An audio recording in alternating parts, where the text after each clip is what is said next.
Estamos de volta com mais um programa Saúde em Foco, o programa que está diariamente com você e sua família trazendo informação em relação à saúde. Hoje nós estamos abordando a temática cuidados paliativos e já no primeiro bloco a gente comentou algumas coisas relacionadas a esse conceito e como que ele está espalhado aí no nosso dia a dia. Agora a gente vai comentar um pouquinho sobre a questão da definição, do que ele se trata e como que a gente aborda essa temática aí no nosso cotidiano. Quais são os impactos que ela tem na nossa vida e quais são as áreas que ela acaba abordando para nós. Então, Dr. Vinícius, mais uma vez, eu queria que o senhor comentasse em relação a como que a gente aborda essa definição para as pessoas entenderem que a gente caiu naquele conceito, né? Muitas vezes a pessoa não entende, a família e o próprio paciente não entende o que é cuidado paliativo, qual que é o objetivo do cuidado paliativo. E o que a gente faz em relação a isso, então, para poder abordar essa familiar? Muito bem. Eu trouxe uma definição da Organização Mundial de Saúde, de 2002. Cuidados paliativos, o cuidado paliativo é uma abordagem que busca qualidade de vida. Basicamente isso, a gente quer qualidade de vida para o paciente, mas também para os familiares desse paciente que está lutando contra uma doença que ameaça a sua vida. Ou seja, a gente busca qualidade de vida num processo que é doloroso, num processo que é complicado. Como que a gente faz? A gente alivia sofrimento, a gente fornece uma compreensão melhor da doença, tentar que o paciente tenha experiências significativas, que os familiares entendam o que está acontecendo e tenta sempre, desde o início da doença, a partir do diagnóstico precoce, abordar a natureza física, psicológica e espiritual do paciente, para que ele tenha, no decorrer de um processo de doença, de tratamento, e às vezes, não às vezes porque todo mundo vira óbito, mas às vezes, consequentemente, o óbito, ele tenha uma qualidade de vida e experiências significativas. Não necessariamente quer dizer que ele não está tratando essa doença, que ele não está buscando a cura, mas que que a gente está tentando ter a maior qualidade de vida desse paciente. Débora, tem esse conflito em relação assim, a pessoa entender que não há cura, né, mas existe um meio, né, ao qual você acompanha ou leva a sua vida de forma saudável, com um bem-estar que traz para a pessoa, porque qualidade de vida, de forma resumida, a gente tem aí diversos autores que falam sobre qualidade de vida, mas quando a gente fala mesmo, propriamente dito, resume ela, a gente diz que qualidade de vida é aquilo que te faz bem, te faz se sentir bem, né? Existe esse conflito em relação a entender que quando você entra em cuidados paliativos, você não vai ter a cura, né? Mas você tem um tempo aí que você pode ter um bem-estar ou é comum Isso é uma coisa muito interessante de se pensar. Aí vai variar dependendo de uma coisa que é muito importante, a espiritualidade. A espiritualidade também é algo que é primordial. Dependendo de como a pessoa viveu ao longo, né, de toda a sua caminhada, sua trajetória, de como são as suas relações sociais, o seu entendimento de vida e morte, a forma que ela vai compreender o cuidado paliativo, de que não há cura, mas que há sim uma possibilidade, depois de um diagnóstico, de ter uma vida com qualidade, que afinal de contas não se sabe se vai evoluir, né, para um bom tempo de tratamento, para um alívio, né, para um prognóstico pior ou melhor.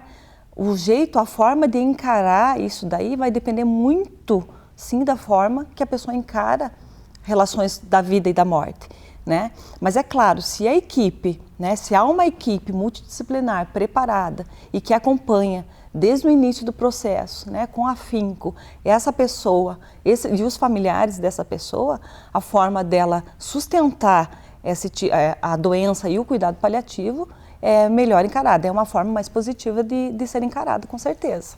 E interessante a gente ressaltar, né, Dr. Vinícius, que quando a gente fala em cuidados paliativos, a primeira coisa que vem na cabeça das pessoas é um tempo de vida. Então, qual é o meu tempo de vida? Né? E a gente pode colocar que a gente não tem como prever. Né? Tem momentos que são imprevisíveis, né? Que não tem como colocar assim, tem doenças, tem situações, conforme tratamento, conforme todo um diagnóstico, que você até consegue ter uma previsão. Mas você não tem como dar um prazo específico, estipulado, que não. Tem pessoas que estão em cuidados paliativos faz um bom tempo, né? Tem pessoas que entram em cuidado paliativo, dependendo do estágio da doença, automaticamente, e isso é uma coisa que é muito abordada, né? Pelo que eu entendo, assim, as pessoas, a primeira coisa que querem saber é quanto tempo resta. E quantas vezes a gente já não ouviu aquela frase? O médico deu 3 meses de vida e ele viveu 2 anos após. Isso, exatamente. Quando o paciente pergunta, às vezes ele coloca o médico numa sinuca de bico. O médico não sabe dizer exatamente. O que a gente usa como referência é dados estatísticos, né? Pessoas que têm essa doença, quantos meses, dias? Uma média, né? Uma média. E a experiência clínica. Mas não raramente a gente vê situações, um paciente que está num leito de UTI extremamente grave, onde a maioria dos profissionais, quando vão discutir o caso, falam: eu acredito que esse paciente não vai evoluir bem, que até o final da semana ele irá falecer. E você acompanha o paciente e 2 meses depois ele sai caminhando do hospital. Às vezes a medicina não é uma ciência exata. Então a gente não tem como, muitas vezes, isso que eu acho a beleza da área, muita gente se surpreende com a evolução dos quadros. Mas os cuidados paliativos eles não estão atrelados a datas, a períodos. A gente tem hoje divisão dentro do cuidados paliativos, cuidados que a gente fala finais de vida e uma abordagem paliativa precoce. Pacientes que às vezes nos últimos 4 ou 5 anos da sua vida estão em cuidados paliativos. Existem até abordagens do cuidado paliativo para que o paciente possa voltar para casa e ficar melhor em casa. Porque o paciente vai ficar 5 meses no hospital agonizando, se ele pode ficar em casa com os familiares, ele ainda tem uma certa independência. Isso também pode prolongar um pouquinho mais, né, em relação ao próprio estagiamento mesmo da doença, né? Porque o psicológico também envolve muito essa Exato, questão. muitas vezes a equipe médica precisa dos cuidados paliativos para melhorar as chances no tratamento da doença. Não está atrelado, mais uma vez, não está atrelado a abandonar o paciente. Às vezes o cuidado paliativo é uma ferramenta que ajuda o tratamento do paciente. O que precisa é tirar esse estigma, né, de que a hora que falou cuidado paliativo assim, é uma sentença de morte imediata e precoce, né? É isso que assusta. Ou como câncer já foi, né, durante muito tempo, né? O diagnóstico você está com câncer, não, então já vou me despedir de todo mundo porque acabou para mim, né? Para mim já deu, né? A pergunta é qual é o tempo que me resta. Exatamente, né? E assim, claro, existem muitos estudiosos da psicologia, até da teologia dentro das áreas, né?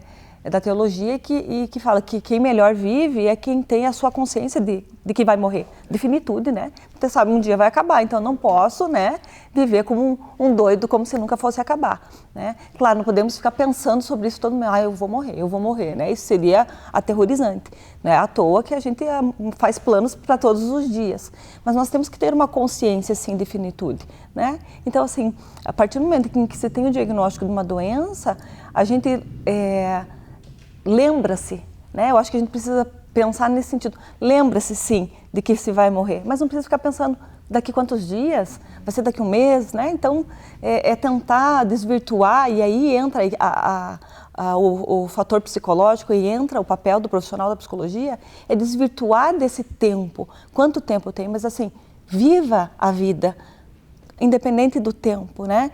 Como todos nós deveríamos fazer, aproveite, fale para as pessoas que você ama o quanto você ama, aproveite. Se quiser dormir um pouquinho a mais e puder, dorme. Se não, você tem suas obrigações, cumpra-as, né? Então, viva normalmente dentro das suas possibilidades. Então, é isso que nós temos que ter esse cuidado, não colocar o cuidado paliativo como algo taxativo. Acabou para você, você vai ficar num quarto de isolamento, né? E acabou, e ninguém pode te ver. É um quarto onde a gente geralmente escuta nos corredores, que é o quarto da morte, né? É o quarto da morte, né? Isso é muito estigmatizado. Nossa, aquele quarto é como se assim, não pode nem passar por ali, que é perigoso, né? E que antigamente a gente tinha um problema, um paradigma, né? Tinha um modelo muito ruim dessa ideia, que esse quarto da morte era aquele quarto lá do fundão, que ficava afastado de tudo, de todos, e que era realmente mesmo quem tinha que ficar isolado. Né? Então, a gente mudou um pouquinho isso. A gente tem exemplos lindos aí de cuidados paliativos, o tal do câncer de Barretos, né? Que trabalha com essa questão aí fantasticamente. Aborda a família, aborda o paciente, enfim. Ele acaba, né, trazendo todas essas questões aí. E para a gente falar um pouquinho sobre objetivos, doutor, o que a gente tem enquanto objetivos do cuidados paliativos? Então, de uma maneira geral, nesse primeiro momento, a gente pode colocar os cuidados paliativos como 3 nortes, que seriam aliviar os problemas existentes. Quando eu digo por problema, não falo só de sintomas físicos, mas psicológicos, sociais, existenciais, religiosos que o paciente possa vir a ter. Evitar novos problemas. Muitas vezes no decorrer da doença, por exemplo, o exemplo dado do Alzheimer, uma carga muito grande sobre a família pode desencadear alterações psicológicas, psiquiátricas nos familiares, necessitar de indicações, aí tentar evitar. Às vezes uma abordagem precoce consegue evitar que um familiar que acompanha, que cuida do paciente venha a desenvolver, por exemplo, um quadro depressivo. Por exemplo, se a gente for para pensar, um profissional da saúde, um técnico de enfermagem que cuida do paciente, ele cuida por 8 horas. E daí, em algumas situações de doença, um familiar que não tem nenhuma experiência, não tem nenhum treinamento, tem que cuidar por 24 horas por dia do paciente. Então é uma carga emocional e física extenuante. E tem um afeto ali embutido, né? Uma espera de um reconhecimento desse cuidado, uma espera de uma devolução desse afeto, né? E isso não vem, né? Muitas vezes vem cobrança dos outros cobrança, familiares. exatamente. E as pessoas, elas querem enxergar, né? Os profissionais têm que estar muito bem preparados para isso, porque é como a gente acabou de reforçar. As pessoas, elas acabam falando que os familiares, os profissionais mesmo da saúde, né, que não estão preparados, acabam falando que os familiares estão mais incomodando do que ajudando. Mas e essa família está sendo abordada de forma correta? Está sendo inserida no processo de saúde e doença do paciente? Com que olhar está se vendo essa Qual família? é o Ela olhar? também está doente junto, né? Ali, né? Ela também, dentro do contexto sócio-psicológico, ela também está doente, se for olhar nesse aspecto, né? E, então a gente teria esses dois primeiros nortes, que seriam aliviar os problemas existentes, evitar novos problemas e promover a oportunidade do paciente ter experiências significativas, de ter momentos importantes na sua vida independente do quadro da doença. E isso traz, né, a gente vê aí no dia a dia, que isso traz até ações simples, que se o paciente tem possibilidade, ainda em internamento, se o paciente tem possibilidade de ser colocado numa cadeira de roda, em um determinado momento do dia, ser colocado para tomar um sol, né, numa área que dê para tomar sol, isso já ajuda, assim, já traz um ânimo para aquele paciente extremamente satisfatório para ele, né, ele acaba se sentindo mais importante. Então, essas pequenas situações, que é lógico, em conjunto com a equipe multiprofissional, a gente não vai também orientar os profissionais que cuidam desses pacientes a agirem de forma como acham melhor, né, assim, vou tirar o paciente de lá e colocar para, né, fazer o que eu acho que tem que ser feito, porque tem que aproveitar o restinho que falta. Em conjunto com a equipe multidisciplinar, tentar decidir e definir quais são as metas para serem atingidas por esse paciente, para que ele possa ter um pouquinho mais de conforto em relação àquilo que ele está vivenciando. Então, acho que essa introdução é muito importante, né, no nosso cenário do dia a dia do cuidados paliativos, né? Isso. E é muito importante, como a gente já falou algumas vezes, lembrar que não é só do paciente. Cuidados paliativos, ele foca o entorno todo. A gente tem uma imagem aqui que eu trouxe que eu acho bem interessante pensar, que a gente tem uma família e o seu membro. Quando ele está em bem-estar, todos estão, digamos, no mesmo nível, todo mundo tem as relações, todos trabalham ou estudam, desenvolvem suas atividades sem intercorrências. A partir do momento que você tem um diagnóstico, especialmente de doenças graves, de doenças com prognóstico ruim, com um futuro incerto, digamos assim, a gente tem a família e o paciente. O paciente já é colocado, digamos, instintivamente em outro nível, em outro patamar. Porque ele é alguém que está tratando uma doença, algumas vezes eles falam que o paciente é um coitado que está tratando uma doença, ou o paciente é considerado como um incapaz, e muitas vezes ele não tem nenhuma limitação física, fica mais no modo como a família o trata. Esse paciente vai tratando essa doença, necessita de acompanhamento multidisciplinar do paciente, mas também precisa de cuidado familiar, porque, invariavelmente, em algum momento, esse paciente vai vir ao óbito, vai morrer. E vai ficar só a família. E daí nós temos um processo de luto, que se não for adequadamente manejado, não tiver um acompanhamento correto, pode desencadear muitos outros problemas.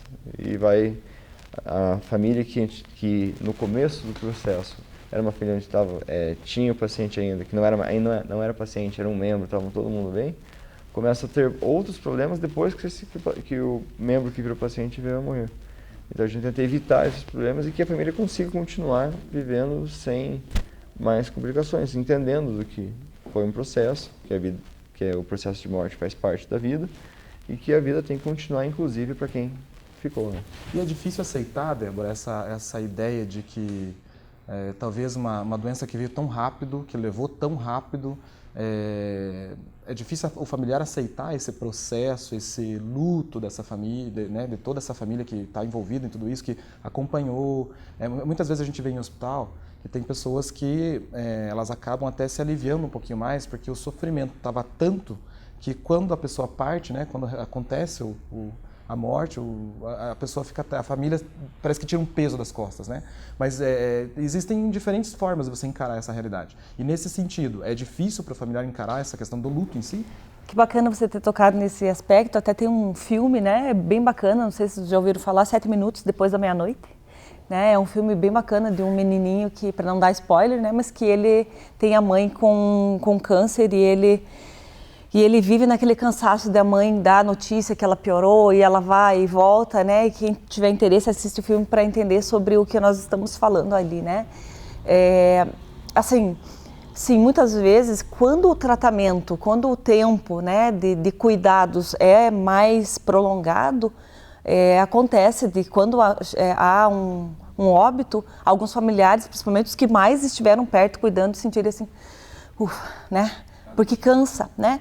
Mas não é só um cansaço da pessoa, é um cansaço de ver o sofrimento daquele ente querido, não é um cansaço da pessoa, ai, me livrei, não é disso. E a gente precisa trabalhar isso, né? Porque senão a pessoa entra num processo de culpa, o familiar, né, aquele cuidador, muito grande. Como que eu posso estar sentindo um alívio por aquela pessoa que eu amo, né? Ter partido. Então a gente tem que estar, por isso que é importante esse cuidado da família, né? Que é uma coisa muito inerente ao ser humano, né? O sentimento de culpa, né? E principalmente o sentimento de culpa quanto da morte de alguém querido. Eu poderia ter feito mais, eu poderia ter abraçado mais, eu poderia ter amado mais. Se aquele dia eu não tivesse aberto a janela e tivesse entrado vento, se naquele dia eu tivesse dado o remédio 1 minuto antes, é muito do ser humano achar que ele poderia ter feito algo para que aquela pessoa não tivesse morrido. E a gente precisa trabalhar esse contexto também. Não, você fez o que podia ter feito, não está nas tuas mãos algumas coisas. Então a gente precisa ter esse cuidado, né, para que a família não se sinta culpada. Então sim, é difícil de encarar. Claro que tem alguns aspectos, isso é mostrado também dentro das estatísticas, que quanto mais rápido é o processo, quanto menos tempo fica de cuidado, a revolta é maior, ou a dificuldade de lidar com o luto é maior. Quando se fala de pessoas mais jovens, né, é mais difícil também de encarar. E também nos processos quando se trata assim de mãe com filhos pequenos, com muitos filhos, né, ou de uma doença muito agressiva que debilita e que se vê fisicamente a agressividade. Esses 3, e quando se trata de crianças, né, esses 4 fatores são os que mais são difíceis de se lidar, né? E eu acho que é algo que tem que estar muito claro, que é a frase de Hipócrates, que né?